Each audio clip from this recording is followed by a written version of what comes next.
everybody, it's me, Dr. Nooreen, your resident foot and ankle specialist, and welcome back to my channel.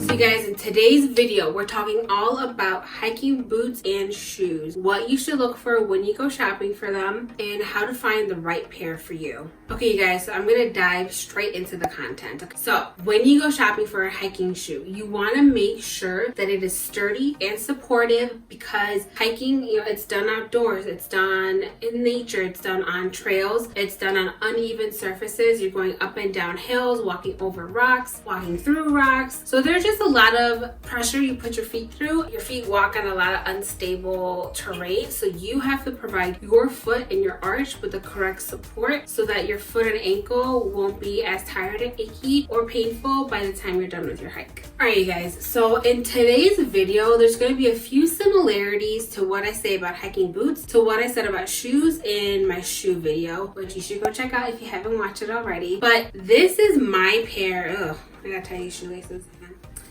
Okay, you guys, so this is the pair of hiking boot that I currently own. It is a Merrell.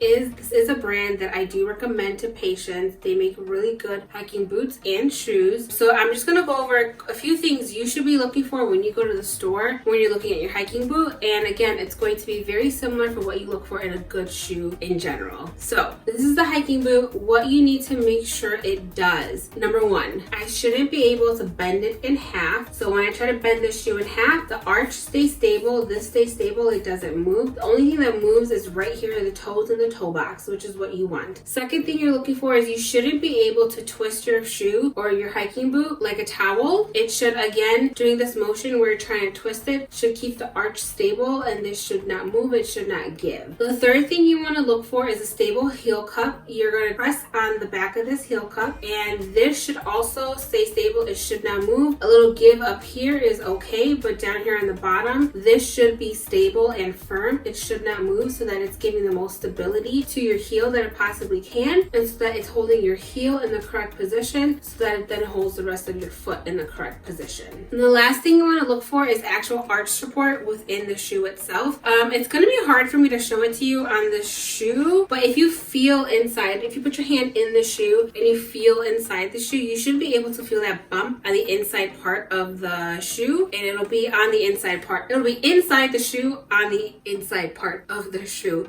if that makes sense. What I will do, I'll go ahead and take out this insert that came with the Merrell. I made my own modification to mine because mine was hurting me a little bit, but you can tell on this insert that came with the Merrell that there is arch support right here. You can see that it goes up like that, and that is where that arch support is, and this will sit on top of the actual arch support that's built into the shoe, so you want to make sure that that arch support is there. Alright guys, so when you actually go shopping for your hiking boots, those are some of the things you want to look at when you pick up that hiking boot off of the shelf. Put it through those tests and see if it is stable, because having those properties is what tells you that that shoe or boot is stable, and it's going to provide your foot and ankle with the support that it needs when you're outside walking on uneven surfaces.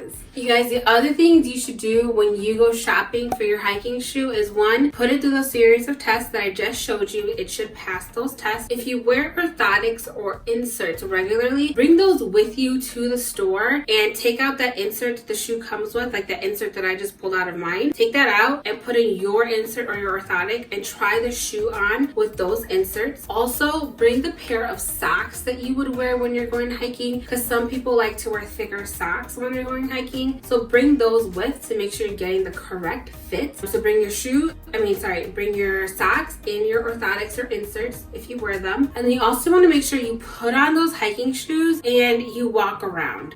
Make sure that it's not too tight, nothing is rubbing on your toes or your ankles or your heels. It should fit snug everywhere, tight nowhere, and you should be able to wiggle your toes. And again, you guys, when you're looking at when you're buying your hiking shoes, your toe, your big toe, your hallux should end so that you have a thumb's width between the end of your toe inside the shoe and the edge of that shoe. So make sure you can press down and have a thumb's width between the edge of the shoe and the end of your toe in the shoe. And you guys, go shoe shopping towards the end of the day, because that's when your feet are going to be most swollen. That's when they're going to be the biggest, and that's likely the size they will be when you're actually going hiking. So that way way you can find the right size for you and then go ahead and do those tests that I mentioned before. And doing all those things that I mentioned should give you the ability to find the right shoe for you. Now, if you take all those tools that I mentioned, that will definitely help you find a good shoe for yourself. However, if you feel like you need help or you want the opinion of someone else, a store I highly recommend going to is REI. They are great. Every time I've gone there, everyone that works there, especially in the shoe department, knows their stuff. I've actually been quite impressed with their shoe knowledge, and I've asked them questions about their shoe and they give me very educated, very good answers. So that tells me that, and I one time when I was at the store, I even asked their staff, I was like, are you a podorsist or do you have some sort of like shoe education or knowledge? And the employee just told me that REI is just really good about training their employees, and they get training videos on each new shoe that comes out. So they're very well educated on pretty much every single hiking boot or shoe they have on the shelf. And if you go to them with your questions or concerns or things that you're looking for or things that you may want or not want, they are very good at helping you figure out how to get those shoes for you. The other thing that REI has that I really like is in their store they have like a mock trail, kind of. They have like this mountainous little hill bump thing they have in their store. So when you try on your hiking boot, you can actually walk on that to kind of feel what that hiking boot or shoe would feel like on an uneven surface. So that I find very helpful as well. So if you go to REI for your hiking boot or shoes, first just walk up and down the aisle, walk on the normal smooth surface. And if that shoe's bothering you already on that smooth surface, then don't get it. But if you're checking out a shoe or boot that you put on and it feels good just walking on the even surface, then go ahead and walk on their mock little trail model that they have and see how your foot then feels with that, because that'll be a really good test to put that boot or shoe through before you buy it. And the other thing that I really like about REI is they have a great return policy. You can return your boot or shoe for up to a year and you could have worn it as well. So you have a really long time to see whether or not that hiking boot or shoe is going to work for you. Okay, you guys, so a few times I've mentioned hiking boot or shoe. So what's the difference? Basically, the difference between the two is a hiking shoe is more like my Merrell. A hiking shoe looks basically like a shoe, but it's more stable and supportive, and it ends right about here, right at your ankle. But a hiking boot has a high top where it goes up higher and it'll go past your ankle to also give your ankle some stability as well. So this is a hiking shoe. A hiking boot will have that added ankle support,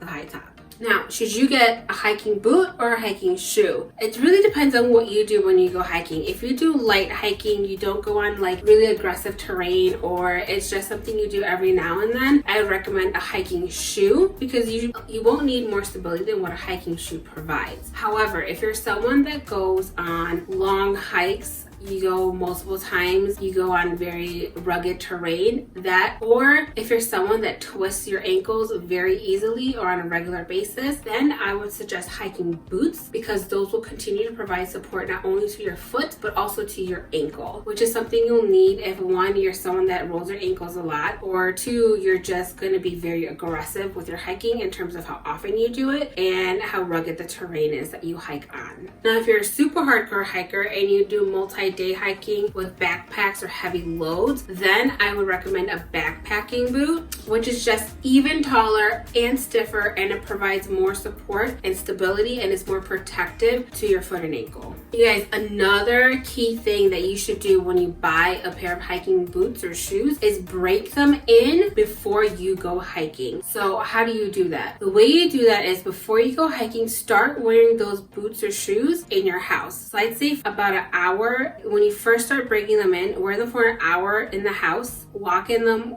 break them in. The next day, wear them for 2 hours in the house. The next day, wear them for 3 hours in the house. The next day, wear them for 4 hours in the house. And once you've established wearing them for a longer period of time in the house and you feel comfortable, there's no problems with it, you don't have to go back to REI to exchange or return them, then start going for a walk around your block and slowly increase your time with doing that. And again, look out for anything that's achy or painful or rubbing because you don't want that. And make sure you're breaking them in with the orthotics and socks that you would actually be wearing when you're going hiking as well. Okay, guys, now we're gonna get into the nitty-gritty of what makes a hiking boot or shoe. And I'm not gonna get too technical because I think it'll get really boring, but I feel like it's still important information and it's good to know, but everybody doesn't need to know this information. Pretty much everything that I said up until this point in the video is really the information you need to go and buy the right hiking shoe for you. But the rest of this information are just things that I find interesting,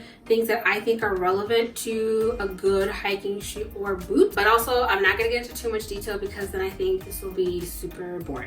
Alright, you guys, so what makes a hiking boot or shoe? So the first thing we're going to talk about is the hiking boot upper, which is basically the outside of the shoe or boot and what it's made out of. There's a whole bunch of materials that could potentially be used to make the outside of the shoe or boot, but I'm just going to touch on a few of them today. And I think probably the biggest thing people look for when they're looking at a shoe or boot is water resistance. And two materials that will make your shoe water resistant are full grain leather and nubuck leather. So if you see that the shoe is made out of one of those two things, it's going to be water resistant. If you're looking for something that's waterproof, then you want to look for something that says that the shoe is made out of either Gore-Tex technology or Event. There's a couple of other materials out there as well that make your shoe waterproof, but again, just look into the shoe or boot that you're actually interested in. And if you're at REI, if you ask them for if being waterproof or resistant is something that's important to you, go and ask the staff at REI and they'll be able to point you to the ones that are made to be waterproof or water resistant. Now, the one thing you want to look out for if you're looking for waterproof or water resistant hiking boot or shoe is if you are someone that is prone to sweaty feet, then you probably want to stay away from waterproof hiking boots or shoes because the material they're made from is not breathable. So really there's going to be no air going in and out of the shoe. It's just going to be your foot that tends to get sweaty and it's going to be entrapped in this space, and you just might have really sweaty feet. So it's really up to you of how important it is to you have waterproof shoes versus if you are naturally prone to having sweaty feet, if that's something you want to deal with or not. Now, you guys, all shoes and boots have something called a midsole. The midsole is something that you cannot see. It's something that's in the shoe itself, and the midsole is the part of the shoe or boot that provides your foot with cushion and shock absorption. And that midsole is what determines how stable or how stiff the bottom of the shoe is going to be. Now, there's two materials that are typically used for the midsole to be made out of, and those two are EVA and polyurethane. EVA is more cushiony, it's lighter, and it will conform to your foot shape over time. As you wear that hiking boot or shoe more and more, it will take on the shape of your foot. Polyurethane, on the other hand, is generally firmer and more durable. Now, if you're someone that goes on long distance hikes, or you hike often, or you hike on rugged terrain, you probably want a hiking boot that does have polyurethane as its midsole. And you can figure that out by just looking up that shoe on the company's website, and usually they'll have what their midsole is made out of listed on their website. Now, some hiking boots and shoes also have something called internal support, which is, again, it's within the shoe. It's nothing that your eye can see. So there's something called a shank, which goes between your midsole and your outsole, and your outsole is the outside part of the shoe, the bottom part of the shoe. So the shank goes in between the outsole and the midsole, and that is what adds stiffness to the midsole. And a shank can either be half or full length. So again, if you're someone that is more aggressive with your hiking, you go on hikes for a longer time, for multiple days, or more rugged terrain, then you want a shoe that has a longer shank because it provides your shoe with more stability and more stiffness. There's also something called plates, which go in between the midsole and the outsole, but underneath the shank. If the shoe will have plates, it'll be underneath the shank, and they basically protect your feet from uneven terrain, but not all hiking boots or shoes will have them. The last big thing that makes up a hiking boot or shoe is the outsole, and most of them are made from rubber, and sometimes some companies will add carbon to it to make them harder and more durable. But the downside is that the outsole can then become slick if you go off of the trail. Now, what you see here is a type of lug pattern. That is what these bumps are that give the shoe traction. And the deeper and thicker your lugs are, the firmer your grip will be when you're hiking. Another thing you might be able to notice on your outsole is a heel break, which is a clearly identified heel zone that decreases your chance of slipping or sliding during deep descents. This one isn't really that well defined of a heel break, but it is kind of, but not as aggressive as some of the other ones that I've seen. Okay, you guys, so which brand should you buy? I do have a couple of companies that I recommend. Obviously, mine were Merrell. I really do like Merrell. I think they make a good quality hiking boot and shoe.